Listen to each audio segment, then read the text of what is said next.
Media at SAFM. Sundays, 8 to 10 a.m. Your free on-air consultation on marketing, advertising, media and brand communication matters. It's 9:27. You are with, I was just about to say the lifestyle show, but no, that's yesterday. Today, it's the media show, something completely different. And we've got a great topic. You know, I have a friend called Carl Nolter. He works in insurance. Now, Carl's one aim in life, and only aim in life, I suspect, and I think it's the only thing he works towards, is he makes money so that he can attend the TED Talks internationally. Because he says that when he goes to the TED Talks and he comes back, he is a changed man, and his vision on the world has changed. So that's exactly what we're going to talk to with Willy Seyama, the founder of Initiate. He's in the studio with us in the most delicious velvet coat.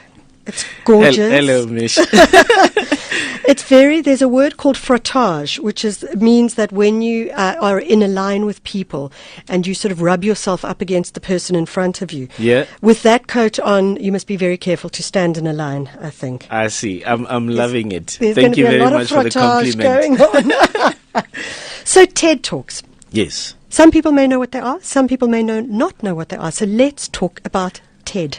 What does it even mean? Absolutely, and I must also say hi to Ashraf, and hopefully he's enjoying his Eid. So Eid only takes place tomorrow because the moon was not out last night. I see. He's fasting today. I've been so absorbed in trying to prepare for today. I haven't been keeping track of what's happening with that. Even with a man who's on fasting, his fingers seem to be working extremely well on Twitter. So I'm actually wondering if he's listening to this show. Are you, Ashraf? Yeah. We just want to know. Just tweet us if you're listening. Awesome. Fantastic. Anyway, a bit of the background. Yeah. I came to know of the TED brand through their sub-brand called TEDx. This was in 2012 because I've got friends who are in that space. Yeah. So my company was started being involved with the TEDx sub-brand in 2012. We covered TEDx Soweto. We then covered TEDx Johannesburg, and recently we've also covered TEDx Gaborone. And I've grown passion for the TED brand because of what it stands for, which is about spreading ideas. That really changed the world, and I'd like to believe they've done an awesome job to date. But there's another reason why I felt it is important for us to talk about the TED brand today, which is really a conference that happens annually, and we'll talk about that in a moment. But TED Global is coming to Africa for the second time ever. Now, at the end of August, it will be in Arusha, Tanzania, and it's a pity, though, that the ticket is so expensive. Which it is. But I'd love to go. So in celebrating the fact that, Africa is going to be hosting TED Global end of August, I felt that it was appropriate that we talk about it. So can we just tease out the fact that, so we talk about the TED Global, which is coming to Arusha, but then there are the smaller versions, the kind of mini outreach versions, which are TEDx. What's the difference between the two? Basically, TED has got three categories. Amongst a few others, because they've been adding on as they were going. There's the TED conference that happens in Vancouver every year around March, there or thereabout. Yes, that's right. There is the TED Global, which they take to various countries. It's like the FIFA World Cup. And the other version, which is more the local chapters of TED, is called TEDx. Okay. We have basically, the TEDx sub-brand was introduced in 2009. To date, there are 130 countries that have got licenses for TEDx. Okay, in Africa alone, 2 countries have got the most number of licenses, and those are South Africa and Egypt. Between the two of them, they've got 140 licenses. Wow. But in South Africa, the chapters that tend to be very active are in the number of 15, and these include TEDx Johannesburg, TEDx Pretoria, TEDx Wits, and TEDx Cape Town. Those are the ones that tend to be most active in the country right now. So we look at TED what's a technology? I want to say engineering, but I don't think it's engineering. No, it's not. Entertainment. No. Exactly. Technology, entertainment, and design. Correct. Ideas worth knowing. And amazingly, even though that's how TED was founded in 1984, the topics that they cover they vary really very widely. Any topic that is an idea worth spreading will be on TED. So, if we have to look at where we find TED, which is on YouTube, correct. What are the conversations that people might be able to find with regards to TED Talks? Any conversation you can think about is on the TED Talks and TEDx Talks YouTube channels. They vary really very widely. Think of it this way. Across all the 130 countries that have the licenses for TEDx, they have an average of 5,000 events every year, out of which all these many ideas are captured on video and they're posted on those two channels predominantly. Yeah. In South Africa, as an example, we've had a gentleman called Ludwig Marishani who spoke at dry bath. He's the dry bath gentleman. I loved that talk. We've had Toby Shepshak who spoke at TEDx Soweto, and he's gone on to speak at the TED in Vancouver as well. So we have a lot of topics that have been covered across the board. And because of the TEDx brand, they've also taken the local and regional and country nuances. So can one be a speaker on TEDx and then, as with Toby, and then you would be moved up the ranks almost, so to speak, to TED Vancouver? It almost happens that way. Yeah. I argue that Toby would not have spoken at TED Vancouver if it wasn't for TEDx Soweto. And so was the case for Ludwig Marishani, Sisonke Msimang, Neil Turok, who's a scientist, son of Ben Turok, and Patience Mtunzi, who's a scientist. So if it wasn't for local TEDx chapters, they would not have gotten the chance to go and speak at the main one. Who's the most viewed TED Talk in the world? I know it, and I'm so delighted. I love that talk. At the moment, it's a gentleman called Sir Ken Robinson. He's British. He, in this particular video, which was his TED Talk, 2006 TED Talk, he was speaking about the what education, the negative impact that education is having. I suppose not education, but schooling is having on creativity.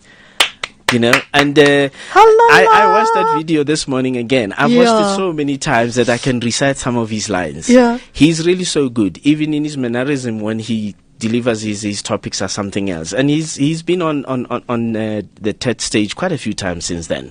You know, what's interesting about it, this morning we were talking about the concept of expertise and thought leadership. Yeah. And certainly with Sir Ken Robinson, I mean, he's not a young puppy at all. He's not. But you can see he's got years and years of experience and expertise. His knowledge is indeed profound. Certainly is. And his talk, by the way, has clocked 45 million views to date since 2006 when it was just shows how education captured. is like talking of capture and state capture. Education is capture.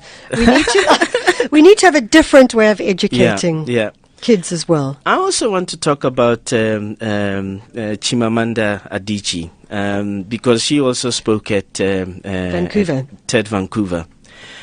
And her talk is sitting at 23 most watched.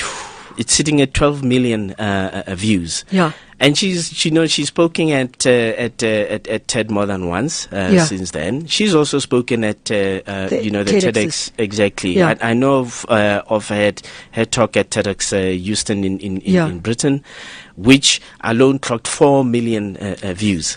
So we Talk about have being a thought leader. There you go. For me, Chimamanda is a perfect example of what can happen.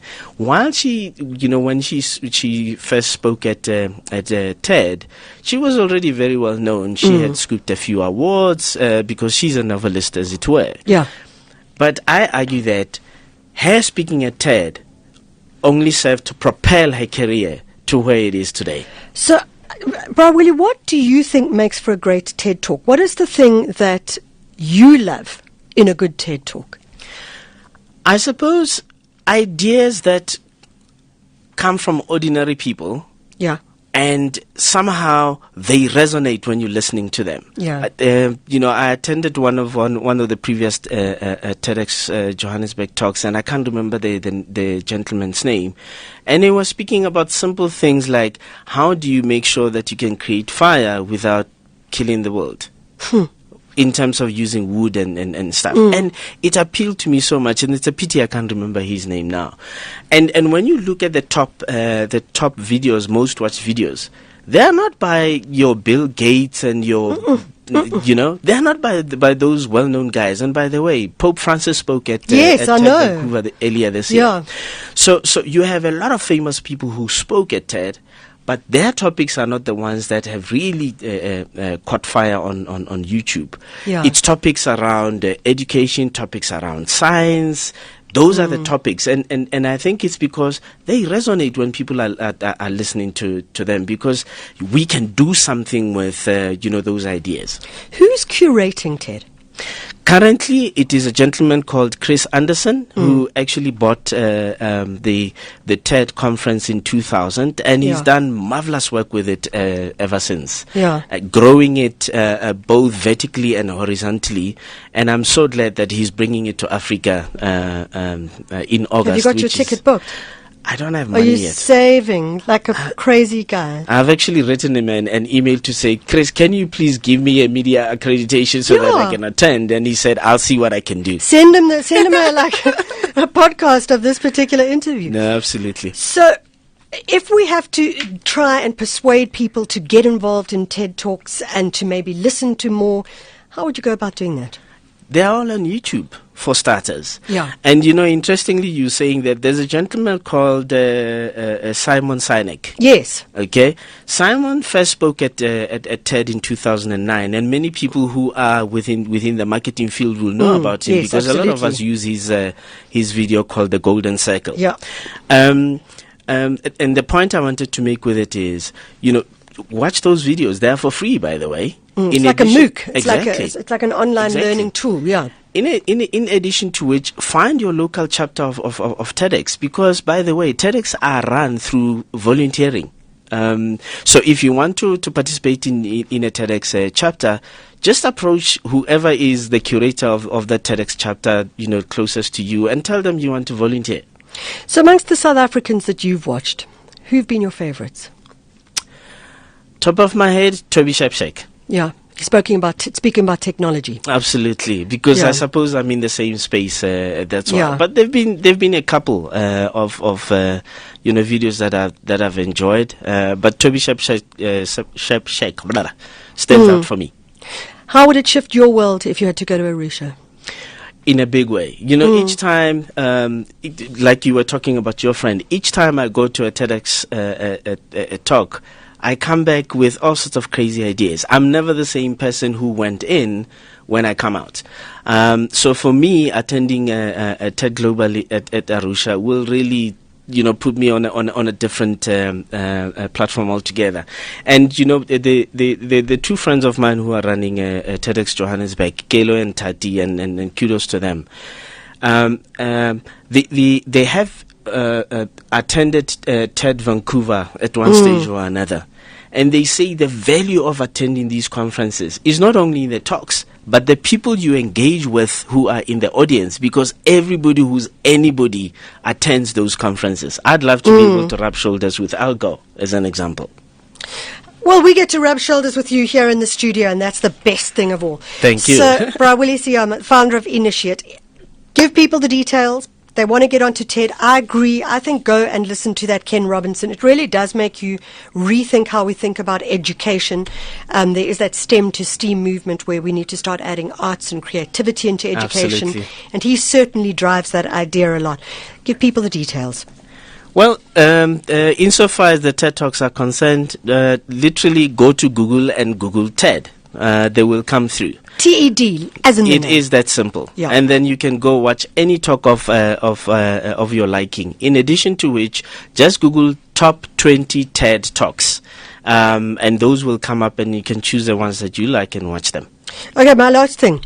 You are on social media, on Twitter. Correct. So when there was the media blackout, the Twitter supposed on the 21st of June. Yeah, the supposed blackout. The question I have to ask you is, did you black out for the day? I actually didn't. And, even though I did pronounce my support, but I didn't because I was working that day. I was at Vision 2030 Summit. Yes. So I had to be on social media, unfortunately. Media at SAFM, Sundays 8 to 10 a.m. Your free on-air consultation on marketing, advertising, media and brand communication matters.